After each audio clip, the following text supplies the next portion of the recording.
प्रिय छात्राओं, 5 सितंबर डॉक्टर सर्वपल्ली राधाकृष्णन इनकी जयंती और शिक्षक दिन मनाया गया। उसी अवसर पर स्वयं अध्ययन माला का आयोजन किया गया। स्वयं अध्ययन का सही अर्थ है स्वयं के लिए स्वयं ही अध्ययन करना। मतलब आपको खुद के लिए अध्ययन करना है। अब कैसे करना है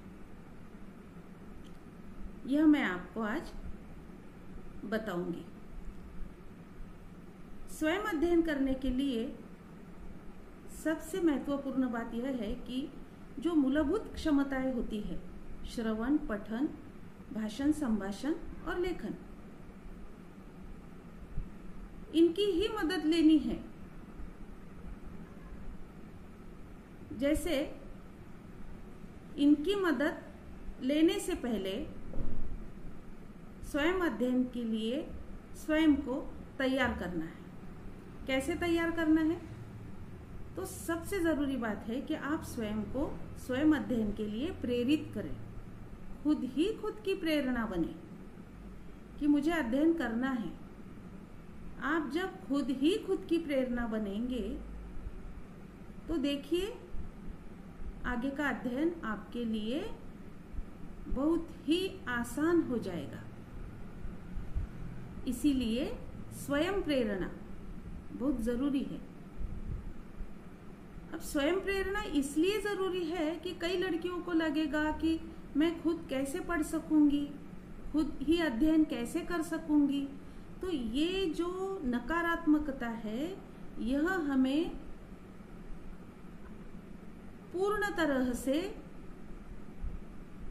रख देना है और उसे बाजू में करना। उसी का अर्थ है कि स्वयं को प्रेरित करना। नहीं, मैं कर सकूंगी, मैं पढ़ सकूंगी। और पढ़ते समय अगर कुछ दिक्कतें, कुछ परेशानियां आ सकती है, आएगी, तो उसी के लिए सब है। हम हैं, डिजिटल माध्यम है, व्हाट्सएप है, फिर गूगल मीट पे जब क्लासेस होती है आप उसमें पूछ सकते हैं। लेकिन क्या करना है यह तो बाद में करेंगे कि जो आपको दिक्कतें जाएगी आप हमें पूछेंगे। लेकिन सबसे पहले हमें अध्ययन के लिए जब हम शुरुआत करेंगे, अब हम शुरुआत करेंगे कि समझिए हमारा हिंदी का गद्य या पद्य विभाग, उसकी पढ़ाई से हम शुरू करेंगे। एक गद्य का हमने पाठ लिया। क्या करना है? सबसे पहले हमें पाठ हमारे सामने रखना है, पढ़ना है। अब जब हम पहली बार पढ़ेंगे तब उस पाठ में कुछ नए शब्द, कुछ नए हिंदी के वाक्य प्रचार या कुछ व्याकरण का कोई भी प्रकार पढ़ते पढ़ते ही हमारे ध्यान में आ जाता है कि अरे ये कुछ नया है।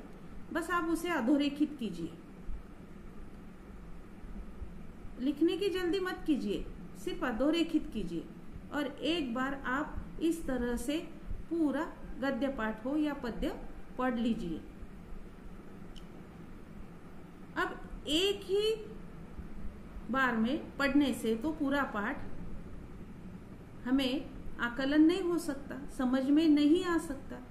फिर से आपको वही पाठ पढ़ना है, क्योंकि देखिए आप भी जानते हैं कि किसी भी बात की हम पुनरावृत्ति करेंगे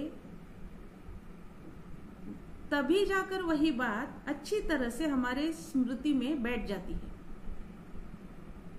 कोई भी नई बात हम जब करते हैं तब एक ही बार में हम नहीं सीख सकते।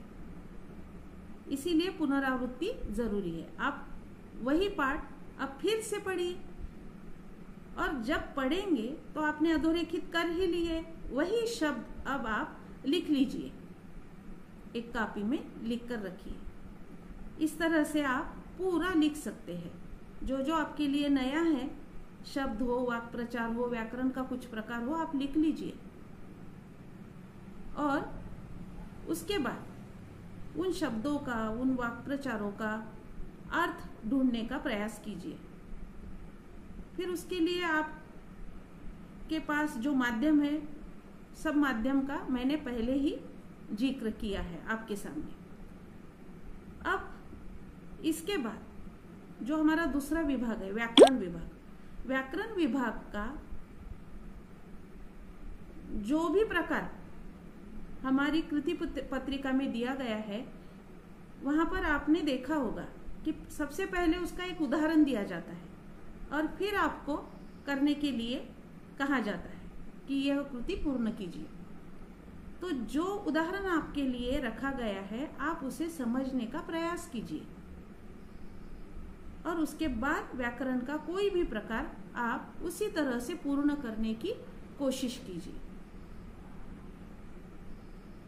कुछ नहीं समझ में आए तो आप हमसे पूछ सकते हैं। अब जो हमारा तीसरा विभाग है, उपयोजित लेखन। उपयोजित लेखन के अनेक प्रकार है। पत्र लेखन है, कथा लेखन है, एक गद्य उतारा दिया जाता है और उस पर आपको 4 प्रश्न तैयार करने के लिए कहा जाता है, जिसके उत्तर एक वाक्य में हो। ऐसे आपको प्रश्न या सवाल तैयार करने होते हैं और एक विज्ञापन भी होता है। अब ये जो हमारे लेखन के, उपयोजित लेखन के प्रकार है, कृति पत्रिका में इसके नमूने भी दिए गए हैं और इसके नियम भी दिए गए हैं। आपको अच्छी तरह से नियम पढ़ना है, समझना है और नमूनों को अच्छी तरह से,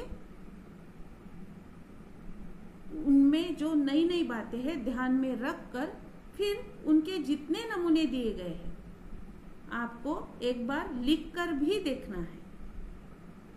अब उपयोजित लेखन के प्रकार ऐसा तो नहीं होता कि आप उसी तरह से दूसरा कोई प्रकार भी बस जो है वैसा ही लिखो।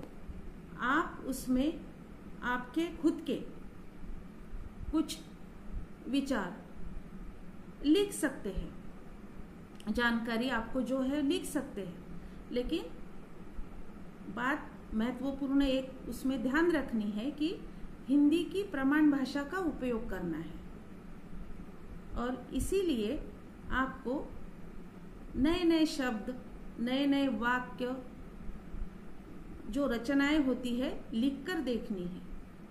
कुछ भी नया एक विज्ञापन लेना है, लिखकर देखना है। ऐसा करने से उपयोजित लेखन के सभी प्रकार आपको अच्छी तरह से आपकी स्मृति में रहेंगे और जब भी आप लिखने बैठेंगे, आपको कोई भी नया विषय आपके सामने आए तो आप उस विषय पर पत्र लेखन कर सकेंगे। कथा जो आती है, कथा बीज आपको देते हैं और उस कथा को आप विस्तार से लिख सकते हैं। तो यह सब बातें आपको उपयोजित लेखन में मददगार साबित हो सकती है। अब यह सब हिंदी की पढ़ाई करते समय जो जो आपके सामने विभाग आते हैं उनके बारे में मैंने बताया। इन सब बातों के लिए एक बात आपको ध्यान रखनी है कि आप हिंदी का स्वयं अध्ययन जब भी करेंगे तब आप उसमें 3 बातों का ध्यान रखिए: मनन, चिंतन और एकाग्रता। ठीक है, आपने पढ़ा, अब थोड़ा समय दीजिए, उस पर मनन कीजिए, चिंतन कीजिए और वह एकाग्रता से कीजिए और फिर देखिए पूरा का पूरा पाठ आपके ध्यान में रहेगा। उसका कोई भी परिच्छेद अगर आपके सामने आ जाए तो आप उसकी सभी कृतियां अच्छी तरह से पूरी कर सकेंगे। इस तरह से आपको स्वयं अध्ययन करना है। धन्यवाद।